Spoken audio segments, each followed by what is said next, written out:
of both. The land of dawn for Team Philippines versus Indonesia on the opening match of day number 2.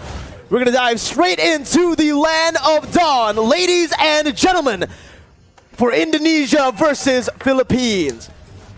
Wow, honestly, the early game is going to be so important here because at any moment, right, any one of these teams, they can actually get an advantage, and if they do, both Indonesia and Philippines are notorious for taking that kind of lead and actually using it as efficiently as possible and punishing every single mistake. And if they do that, they can set the tone for the mid to late game all the way since as early as the 2nd or 3rd minute. You can see in the start here, both teams wanting to go for just a normal start, not really going for anything too aggressive early on. They both just want to clear their camps, get to a point where they can finally actually deal out some damage to burst. So a lot of counter-engage potential from the side of the Philippines. Well, here it is, another engage coming in, and that's going to be Dreams taken really low. First blood over to Philippines as they're looking for more. That's the IMU doing work, stealing away to the Divine Judgment and picking up another for Imam in the mid lane.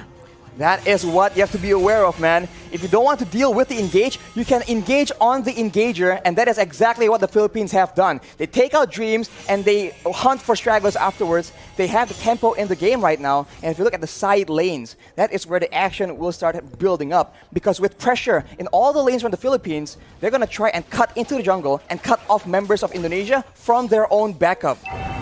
I just really like how Soriano is taking this lane, is approaching this lane, this matchup, right? Up against the Melissa, he knows exactly that he is going to lose out if he goes for these trades, if he goes for these 1v1 duels. So what he does is he swaps over to the Bennett just to clear out the waves, rotates over to help this team, and simultaneously gets even more gold because they're trying their best to actually funnel as much towards Soriano.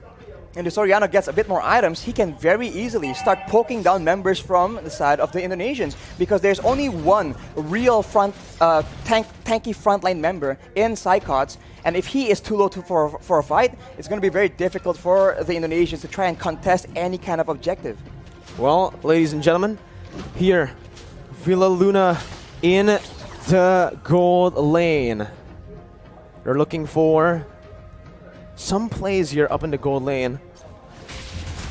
The gold lane for sure has been the target for a lot of players, but here we go, Bruce Passion. Soriano picking up a kill, and now Dreams is going to be very low. Gets out just barely here, but you can already see the cut coming in from Del Rosario over the top side. There's going to be flickers over under the tier 2.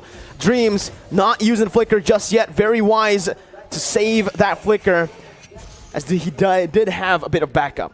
Oof, as we called it out, man, the side lanes. There you go. Indonesia just a bit too late, a bit too behind when it comes to that pressure, and the Philippines absolutely capitalize and punish anybody who doesn't want to back away from their first turret, and they have taken the first structure, the first objective, and with that, they will have a lot more areas on the map to make plays around, and they do have a lot of very good catch. This is it, Arashi. This is the meta that we have been mentioning about. The ultimate bonding experience where they group up as 5 into the mid lane.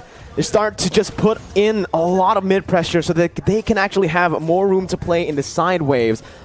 4 members grouping up and always just dap-a-dap in that XP lane solo.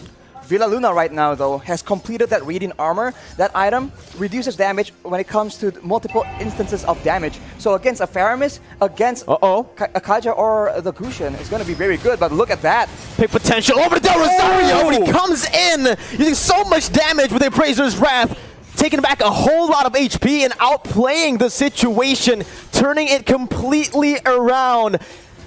It's looking bad for Indonesia, as that's going to be the 3rd turtle over to Philippines with no trades on the board, no turrets, no kills so far. They put a trigger on that play with the objective to try and force the Philippines' hand, but instead the Philippines has all the answers. A tanky front line, 2 tanky front lines in fact, and a lot of utility to ensure that their member stays alive, and afterwards they can just chase and take out members of Indonesia one by one, and even then, they go for the pressure, and it seems like the Indonesians, they have to try and make a huge play happen, or a massive pickoff, but it's going to be very difficult because the positioning from the Philippines is way too good. The setup, the positioning, and the trigger instantly onto Saykots, picking him up, baiting Indonesia over to that bottom side to pick up a free turret and 2 free kills in the process. It does feel like so far in this game, the Philippines are a step, maybe even 2 steps ahead of Team Indonesia as Dream's gonna get knocked up.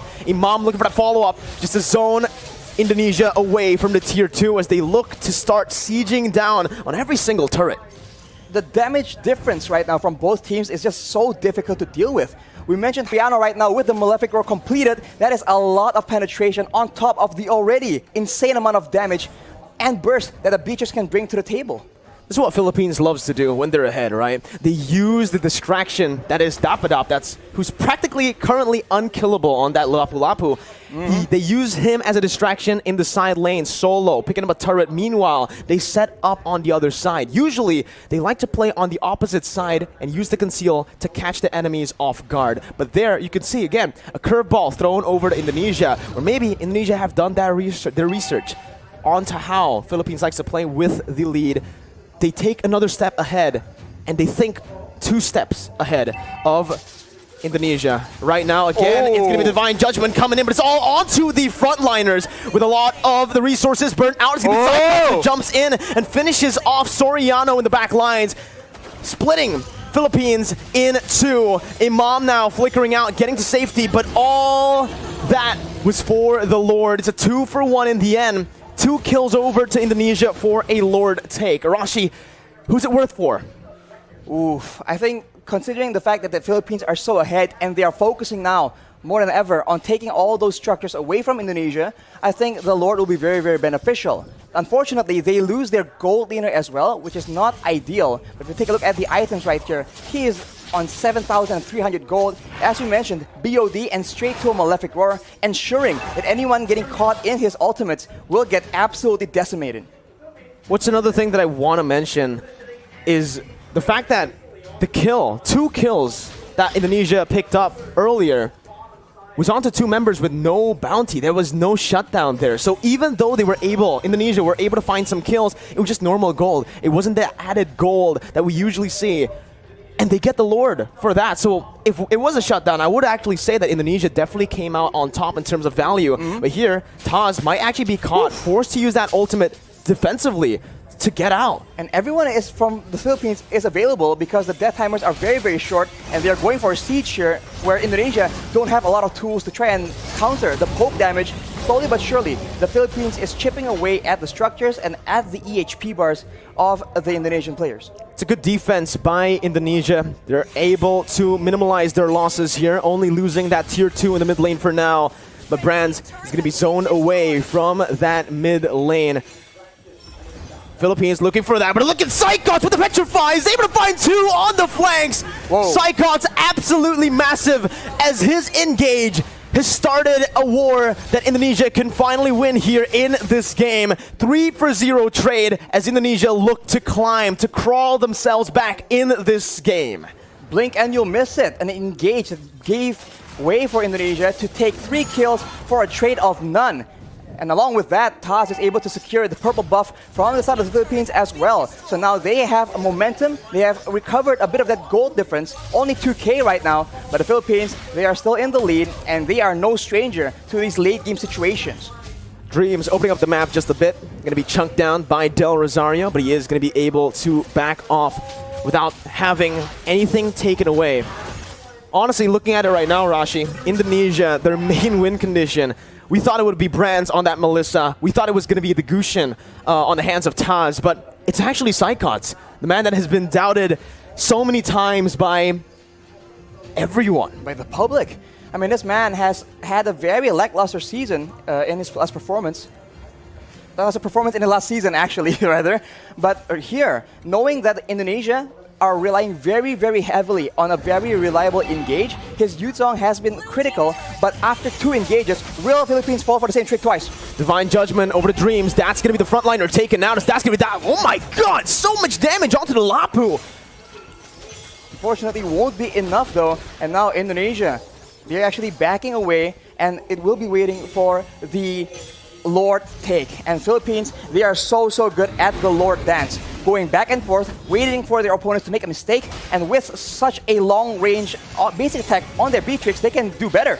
That's what they were waiting for. The Black Dragon form now baited out. Saykots with a Petrify onto Soriano, who's forced to flicker out, but Saykots jumps in. 1v4, soaking in all the damage and sustaining back up. Dapadap gonna be taken down by Brands, and that's another kill over to Indonesia, who were able to play with the death timers of Dreams really well, with them now respawning.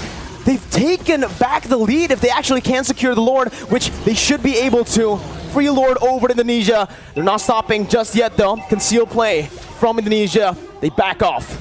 Back off for now, as the orange buff will be contested as well. So the Philippines are now on the back foot. And if you look at the composition, in a way, right, in the big team fights, there's a lot more DPS and utility available in the hands of the Indonesians.